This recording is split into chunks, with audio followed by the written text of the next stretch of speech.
This program is paid for by the friends and partners of Touching Lives.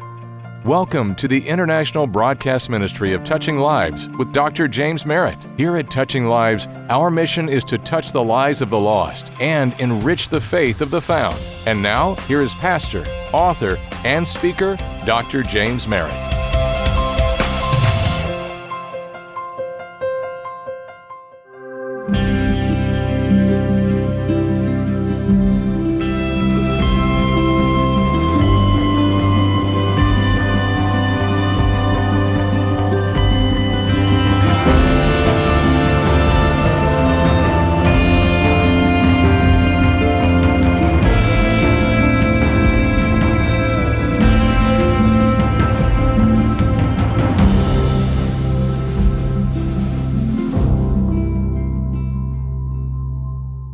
I want to go ahead and get started and see if I'm about to waste my time or not, okay? And I'm being serious when I say this. So here's a simple question.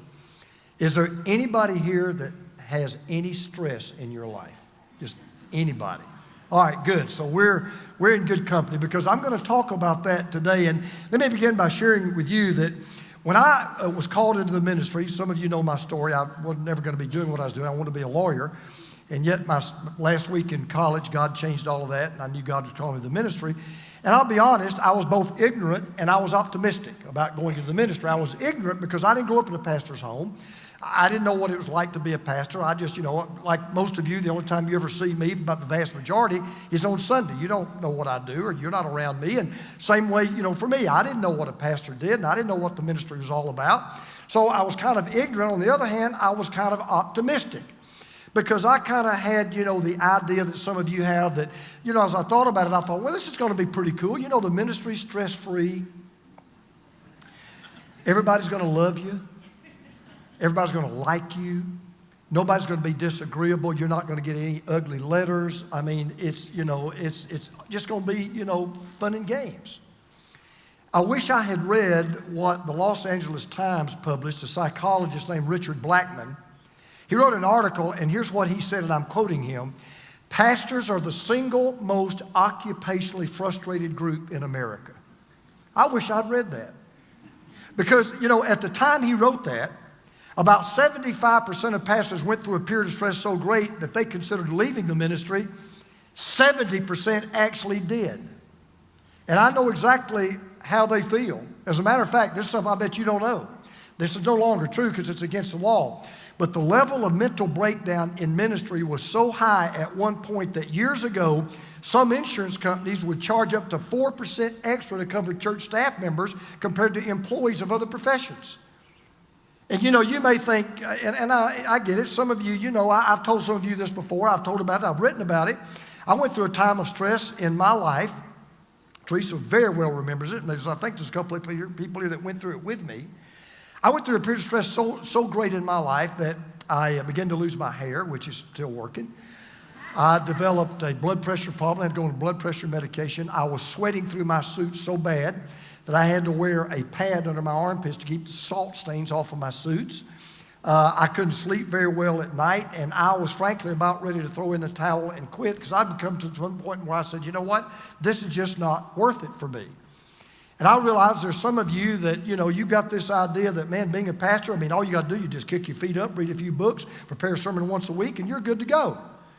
But I want to assure you that my job and what I do and what God's called me to do is just as stressful as any other job that is out there. Because what you may not realize is when you're a pastor, you realize every day you're dealing with attendance issues, you're leading a staff, you got to make sure the buildings are maintained, volunteers are recruited, people are ministered to, people are counseled with, you got to prepare sermons, you got to answer emails, you got to return phone calls, and on top of that, you got to try to meet these high standards that people have for the pastor and his wife and his kids, because you got this idea, somewhat rightly so, well, you ought to be kind of a cut above. Now, having said that, I know I'm not the only one that deals with stress. The Institute for Preventive Medicine issues a top 10 list every year of the healthiest resolutions you can make at the beginning of the year if you want to be as healthy as you can be. They do it every year. There's one thing that makes that list every single year: stress management. As a matter of fact, it's almost in the top 3 every year. They say one of the best things you can do if you want to be healthy and live a healthy lifestyle, manage your stress. Because 70 to 90% of all doctors' visits are caused by stress. The SHA, the Safety and Health Administration, says that stress costs business $300 billion a year. Think about that. Stress-related problems cause businesses $300 billion a year. Of all Americans that say they're under constant stress, 62% say they face an event that stresses them out tremendously at least once every single week. Author Os Guinness, one of my favorite authors, he put it this way. He said, "We now live in a world of speed, stuff, and stress. And under the relentless tyranny of the urgent now, the boundaries between work and leisure, public and private, are dissolving so that we have no rest and we're forced to be time jugglers and multitaskers. We're all rats in the rat race. We're all overwhelmed by all we have to do, and we struggle with priorities to remember and agendas to keep under control. The truth of the matter is, everybody is vulnerable to stress. As a matter of fact, let me just say a word to some of you out there right now and just kind of disabuse you of something. If you're out there going, I really don't feel any stress, you ought to be stressed out about that. Something's wrong with you. Let me tell you why. Because every day we all have to deal with 3 things that come with life, and they all cause stress, every one of us. First of all, there's what I call unavoidable pressures. We deal with that every single day. Deadlines to meet, projects to finish, bills to pay, people to see, appointments to keep. And then we all have this, right? There are unbearable people. Maybe it's a spouse you can't get along with. Maybe it's a hard-driving boss. Maybe it's a cantankerous mother-in-law or father-in-law or son-in-law or daughter-in-law. But, we've got these unbearable people, and then you've got these unexplainable problems. Illness, the pink slip. There's one that is straight out of the pit of hell that came right from the devil himself. That's when your computer crashes. We all experience that. We all know what that is like. So the question that I want to ask you today is this question. When you're stressed out, how do you get the stress out? When you're stressed out, how do you get the stress out? If you're a guest of ours today, we've been in a series in a Bible book called Philippians that we've been calling Joyride. Because the concept and the word joy is used more in the book of Philippians than any other book. And it's just all about how to have joy in this life. But that still raises the big question. Because I know what some of you are thinking right now. You're saying, wait a minute. How in the world do you expect me to bear the fruit of joy in my life with all the pressures I have to handle, with all the problems I have to solve, and with all the people that I have to deal with? Well, I'm going to be honest. I was thinking about it coming into church today. I don't know if I'll ever preach a message I need to hear more than this one. And I'm going to tell you something I've never said to you before. If it was up to her, if it was up to my wife, I'd retire today. You know why? Not because she doesn't love the church or she doesn't love you. She knows the stress I'm under. She knows the stress I put myself under. She knows the way I stress out about trying to make sure that every time I get up here and preach, I'm giving you the very best I know how to give you. That doesn't come easy. And so, having said all of that, I want to tell you about a man who was in prison. His name was Paul. He didn't know from day to day if that day would be his last day. In fact, he really was pretty sure, I'm not going to get out of this thing alive. He was chained to a soldier 24 hours a day, never got to go anywhere at all, and yet he wrote the perfect prescription of how to get stress out when you're stressed out. So I'm going to do something today I rarely ever do, and the reason I don't do this is because it sounds so egotistical, and I don't mean it to come across that way. But I'm going to ask you today, many of you, if not most of you, and hopefully all of you, I'm going to ask you to take some notes. And let me tell you why I'm going to ask you to take notes today. You may not need this message today. You're going to need it before you die. Unless you die today, you're going to need it. There's going to come a time in your life you're going to go, what was that? What was that? And I'm telling you, I'm going to ask you today to take these notes. 4 things I want you to write down and remember them.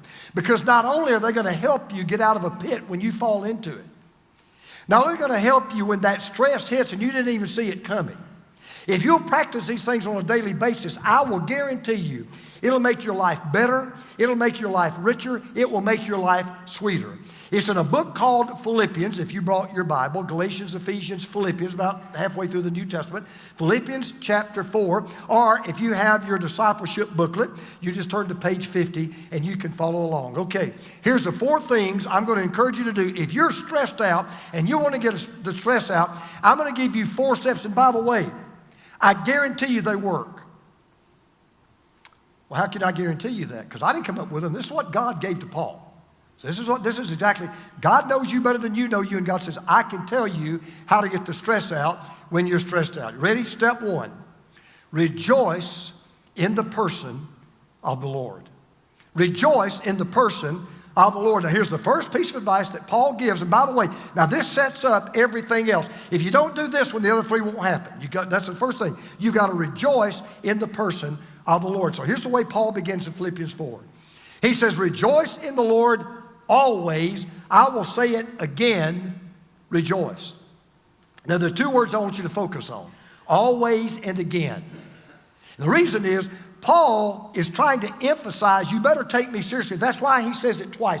I mean, once is enough, but he says, no. Rejoice in the Lord always. And if you didn't get it the first time, let me repeat it. Again, I say, rejoice. In other words, he said, now what I'm telling you to do, this is not something you do occasionally. I'm telling you, you don't just rejoice when you feel like it. You rejoice when you don't feel like it. You don't just rejoice when things are going well. You rejoice when things are going badly. You don't just rejoice when you're unhappy. You rejoice when you are unhappy. Because joy has nothing to do with happiness. Paul understood as I do. Look, I get it. Some of you saying right now, do you understand how hard it is to rejoice when you're under pressure?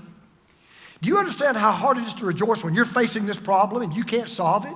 Do you understand how hard it is to rejoice when you got to put up with this difficult person every single day? Look, Paul gets it. I know, I understand. Hard to rejoice when the pressures are great and the problems are big and the people are mean.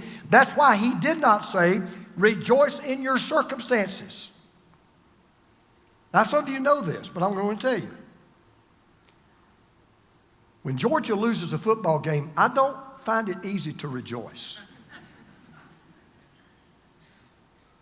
And when they lose to Florida, I find it very difficult to rejoice, but thank God that hadn't happened in a long time. But here's the thing I want you to hear. There's not a lot of joy in your circumstances. I understand that. I get it. That's why Paul didn't say rejoice in your circumstances. He says rejoice in the Lord. Now you're sitting there saying, you just don't know how great my pressures are. You're right, I don't. But I'll tell you what I do know. God is greater than your pressures. Yeah, but you just don't know how big my problems are. I don't. But I do know that God is bigger than your problem. Yeah, but you just don't know how difficult this person is to deal with. No, I don't. But I know how much better God is than those people. You see, I want to be clear. No, you can't always rejoice in your circumstances. You're not going to find a lot of joy in big pressures and tough problems and difficult people. But Paul said this, you can always rejoice in the Lord. You can always rejoice in the goodness of the Lord. You can always rejoice in the greatness of the Lord. You can always rejoice in the grace of the Lord. You can always rejoice in the glory of the Lord. Now, don't hear what I'm not saying. You cannot always choose to be happy because there's a difference between happiness and joy. You know why you can't always choose to be happy? Because happiness is determined by what happens to you.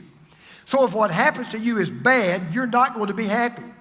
If what happens to you is good, you will be happy. But you cannot always choose to be joyful. There's a book that a doctor wrote years ago, Dr. Earl Hitchens. You've probably never heard of him. But he wrote a great book. It's called This Is Your Brain on Joy. And it's one of the fascinating things. I'd never read this before. He said that in your brain, joy and worry, joy and anxiety, joy and discouragement, he said they travel the same pathway in your brain. And he said it's very normal for both of them to occupy the same path at the same time. However, he says you will invariably choose which one gets the right of way, which one has to yield. And so he says in that book, we can open the gate for joy, and we can tell anxiety and worry and discouragement, you've got to yield. You've got to get off the road. This is only for joy. There's no room for them to come along by themselves. And even though Paul was not a psychologist, all truth is God's truth. And I'm telling you, this is a psychological truth. Rejoice in the person of the Lord, and you will have joy in your life. And you say, well, how do you know that's true? Because of the next step he gives us. And what I love about Paul, I'm telling you, he's a great psychologist, because every one of these is like a block that just fits perfectly on top of each other. Paul says, okay, you're going to take the first step. I'm going to rejoice in the Lord. I may not like what's happening to me. I may not be happy about it. That's okay. Lord, I choose to rejoice in you. Because once you rejoice in the person of the Lord, then you can relax in the presence of the Lord. You can relax in the presence of the Lord. So Paul goes on to say this. He says, let your gentleness be evident to all. The Lord is near. Now, the word for gentleness, it's not what you think it is. When Paul said, let your gentleness be known, we think about gentle about being, soft-spoken, touching easy, just real gentle. That's not what the word means. That word actually is talking about a temperament and an attitude, and it's about being calm under fire. It's about being level-headed. It's about being steady. When the whole house is burning down around you, you don't panic. You don't overreact. You say, you know what? I'm going to choose faith over fear. I'm going to choose worship over worry. I'm going to choose trust over trembling. And Paul says it should be evident to everybody, that attitude. Because see, this is so important. The evidence that you give to other people that you trust God, here's how they'll know it. How do you handle the stress in your life?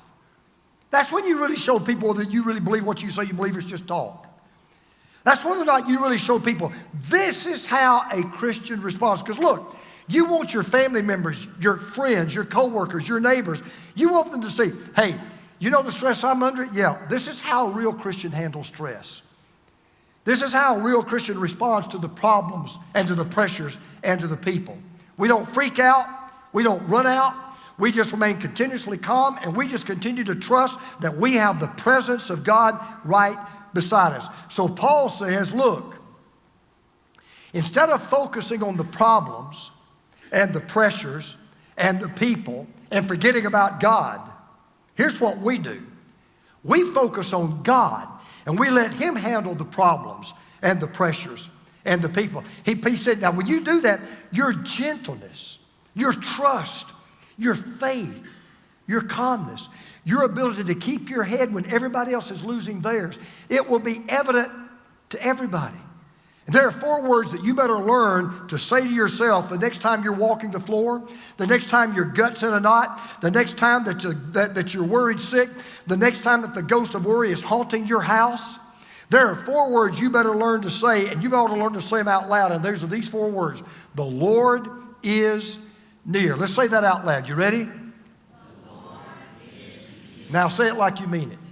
The Lord is near. That's right, he is. He's near. He is right beside you. I mean, he is right there. That word near means near in space. And what Paul was talking about was whether you see it, whether you feel it, whether you think it, whether you really believe it, it doesn't matter. You've got always the presence of God right beside you. It's the same thing the psalmist said. Here's what the psalmist said. But as for me, it is good to be near God. I have made the sovereign Lord my refuge. I will tell of all your deeds. It ought to bring you tremendous comfort today. It ought to bring you tremendous comfort to remember you can never get away from God, and God will never go away from you. You can never get away from God, and God will never go away from you. See, we've got it all wrong. Here's what we let the world convince us that here's what real peace is. We think peace is the absence of conflict. We think peace is when everything's going our way. We think peace is when we don't have any unavoidable pressure. We don't have any unsolvable problems. We don't have any unbearable people. That is not peace. Peace is not the absence of difficulties. Peace is the presence of God.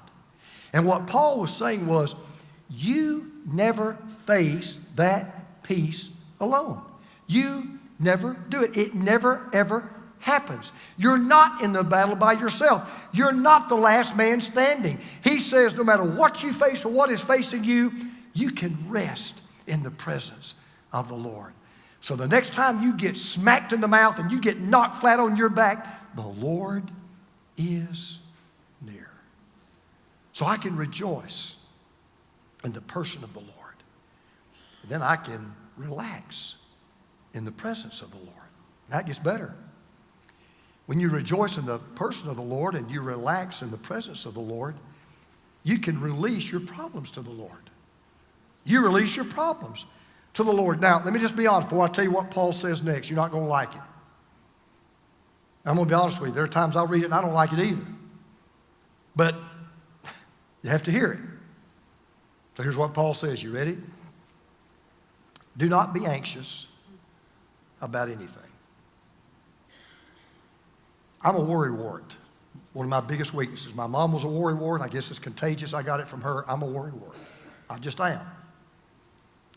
Nothing irritates me more than when I'll say to somebody, man, I tell you, I'm just really worried about this. And they'll say, well, quit worrying. I just want to smack them in the mouth. Look, dude, if I could quit worrying, I wouldn't tell you I'm worried. But that's exactly what Paul does. He says, quit worrying. If you want to put a positive spin on it, here's what Paul said, worry about nothing.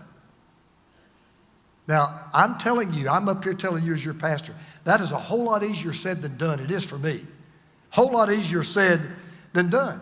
But I'm going to be honest with you. There's a reason why we shouldn't worry. And I have to remind myself of this. The biggest colossal waste of time you will ever expend is worry. Good example. You say, man, I need to lose weight. I got news for you. You can worry yourself to death, but if you keep eating like you're eating, you're not going to lose weight. I need to pay off my credit card debt. I'm worried about my credit card debt. You can worry about it all day long, but you keep borrowing money, you're not going to pay the debt off.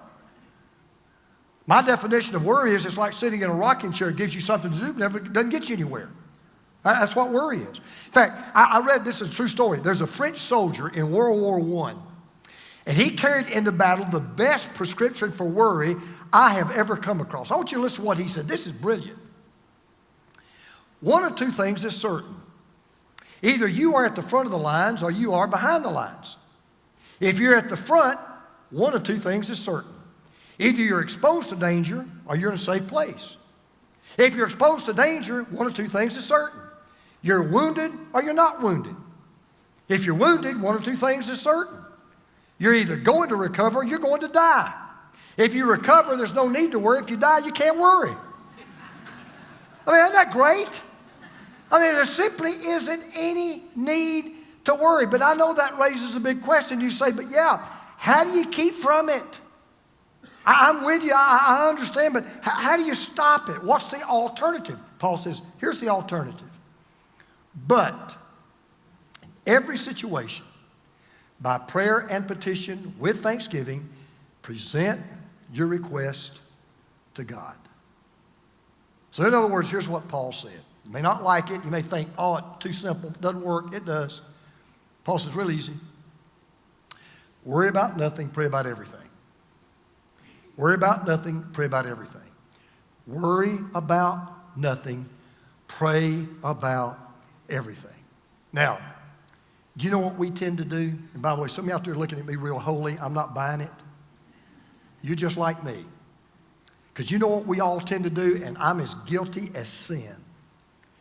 We tend to worry about everything and pray about nothing. Can I get an amen to that? We do. Let's just be, that's me. Our first resort is always worry. Well, think about it. There are only two alternatives when you're facing something big in your life that you're afraid of, that's scaring you, that's driving you into the depths of despair. You're going to do one or the other. I read about a man that the other day, he went to see his doctor. And when he walked in, the doctor just jumped back. Both of his ears were severely burned. I mean, they were black. They were crispy. They were like an overcooked steak on a grill. I mean, it was flaking off. It was just horrific. And so the doctor looked at him and he said, dear Lord, man, how did you burn both of your ears? The man said, well, Doc, I've been stressed out lately. I was in a hurry. I was late for a meeting. I didn't have time for, have any shirts to wear, so I had to iron one of my shirts. He said, I was so stressed out, the phone rang, and I was so stressed out and so confused, I answered the iron instead of the phone. And the doctor said, well, how did you burn the other ear? He said, he called back. Now, is that good, Teresa? You like that? Okay, good. I love to hear you laugh. I just love that laugh. Here's the truth, but there's a truth in that.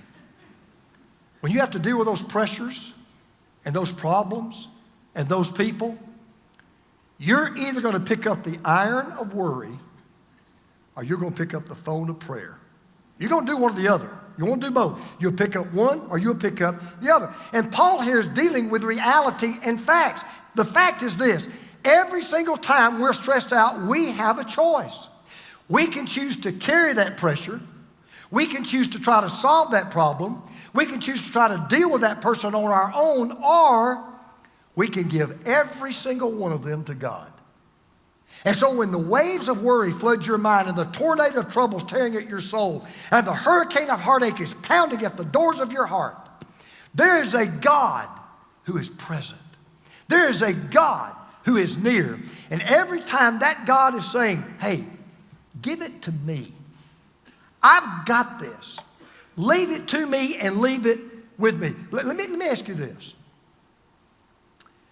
Have you ever been so discouraged, so distressed, so defeated, that maybe with tears coming down your face and your lips trembling and your hands shaking, you finally just looked up and you just said, I can't handle this?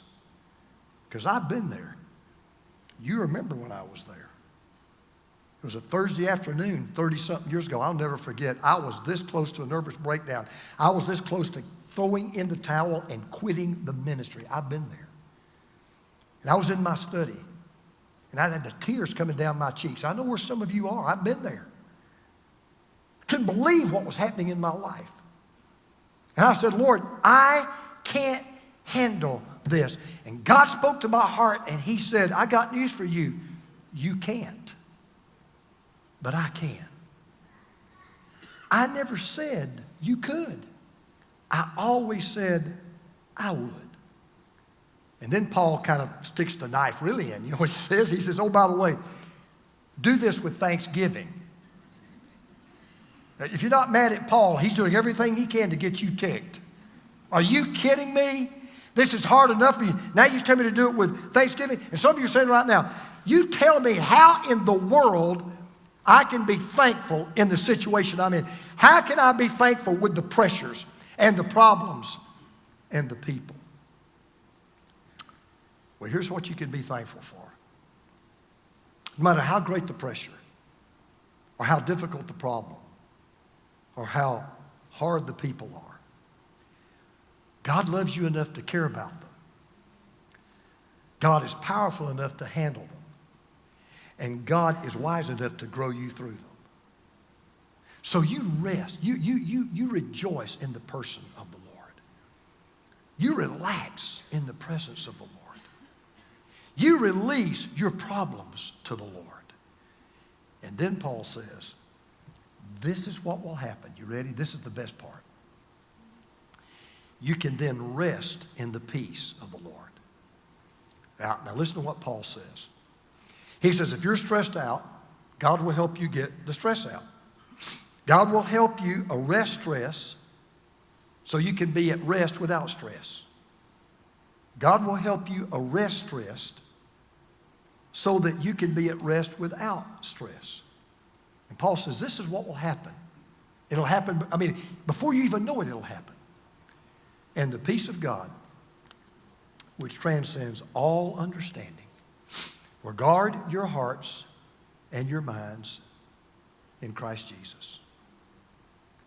I can remember, I don't have time to tell it, but I can remember the night that I knew I was going to get fired from my church. I knew I was going to get fired. God, the devil, you're going to get fired. I'm walking into a Sunday night business meeting. Normally, I'd been there about 6 months at my church, and normally nobody came to business meeting. But this night, they're standing 3 deep around the wall, selling popcorn. You got clowns outside, rides, the whole 9 yards. Because the preacher is going to get fired. We baptized 14 people that night. I got ready and I walked downstairs. I'd seen the crowd. And I walked down to that worship center and I put my hand on the door. I'm telling you, I was pouring sweat. I could feel my blood pressure. I could feel it in my body going up. I could feel it. I was shaking like a leaf. And I knew I was going to my own execution. I knew it. And I put my hand on that door, and there was a verse I'd read that Thursday that I'd written down on a card. They didn't have the card with me. There's a verse I read. It's in Psalm 56. And this verse came to me. This I know, God is for me. Can I tell you what happened at that moment? My blood pressure went to normal. Jack, my sweat glands dried up.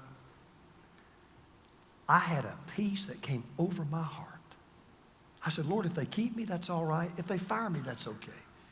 If I have a job tomorrow, that's all right. If I don't have a job tomorrow, all right. They didn't hire me. You called me. They're not my source. They're not my supply. You're my source, and you're my supply. And I'm standing here telling you as a satisfied customer, I understand. I've lived through it. And I know what it is to go from being stressed out, walking the floor, sweating bullets, losing hair, unable to sleep, to a perfect peace that comes over your heart. That's why he calls it, by the way, the peace of God. Because the peace of God is the only peace that can come from God. It's the peace that only God can give. And Paul says it will be a guard over your heart. It will be a guard over your mind that stress cannot penetrate. It's not the kind of temporary peace that people are, trying to find through money or drugs or alcohol or sex, because that peace never lasts anyway. It is a peace that can't be bought, borrowed, or stolen. It's not found in a pill, it's found in a person. It's not found in a drug, it's not found in a drink, it's found in a deity. So let's get real for a moment. You're stressed out, and you want to get the stress out. Well, let's see how well you've been listening. A little pop quiz. So I want you to imagine in your life every day you've got 3 boxes. Whenever you're stressed out and that pressure is crushing you and that problem is perplexing you and those people have driven you to the end of your rope, there's a box called worry. So if you've been listening, what should go in that box? What does that say? Everybody say it? Nothing. That's what you put in the worry box. Nothing. Paul said, be anxious for nothing. And the last time I checked, nothing means nothing. He said, okay, so you got the worry box. Okay, I'm putting nothing in the worry box. Then you got a second box. It's called prayer. All right, you've been listening? What goes in the prayer box? Yeah, everything, right? Everything goes in the prayer box. Nothing goes in the worry box. Everything goes in the prayer box. And then you got one other box. You can't leave this one out. It's called thanksgiving. Paul said anything goes in the thanksgiving box. Anything. Doesn't matter what it is. Anything. Why? Are you saying to be thankful for all things? Nope, the Bible doesn't say either. It says be thankful in all things. Lord, I just don't know how I'm going to get through this. In fact, I can't. I can't take the pressure anymore. I can't face the problem anymore. I can't deal with this person anymore. But I'm thankful because you're a good God. You're a great God. You're a gracious God. You're a glorious God. And I don't have a pressure, and I don't have a problem, and I don't have a person you can't handle. So, guaranteed, promise you, worry about nothing. Pray about everything. Be thankful in all things. You will no longer be stressed out. God will get the stress out. Big question. Have you and your spouse been spending more time together than you thought possible these last few months? You have no doubt learned more things about each other, both good and bad. Let's celebrate marriage. Get away for a time of renewal in our relationships. I want you to join me and my beautiful wife, Teresa, as we head to Gatlinburg, Tennessee next spring to host the Reignite Marriage Retreat. We'll start on Thursday night, March the 25th, and finish by noon on Saturday, March the 27th. The entire weekend will take place at the Mills Auditorium in the Gatlinburg Convention Center. We'll spend time in the Word of God learning about marriage. We'll laugh a lot as comedian Tim Lovelace entertains us, and we will leave refreshed and renewed in our marriages. The Reignite Marriage Retreat will have very limited availability. You can visit touchinglives.org for all the details and to purchase tickets. Thanks for watching the broadcast today. I hope to see you in March in Gatlinburg for the Reignite Marriage Retreat.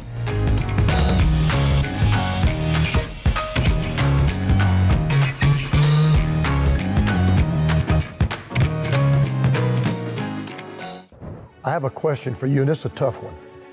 Are you more concerned with your outward image than with your inner qualities? Most everybody struggles with this question, myself included, because we've been told image is everything. And this got me to thinking and eventually led me to write a book on the subject of character. You see, your reputation is what others think is true about you, but your character is who you really are on the inside. When it's all said and done, it's your character that counts.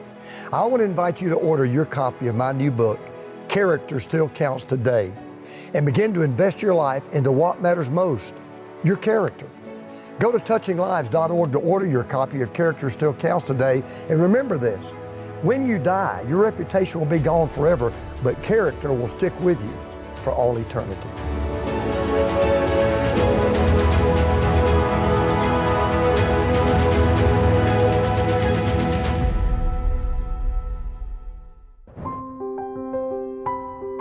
Touching the lives of the lost and enriching the faith of the found. This is Touching Lives with Dr. James Merritt. This broadcast is made possible by the grace of God and your faithful prayers and gifts.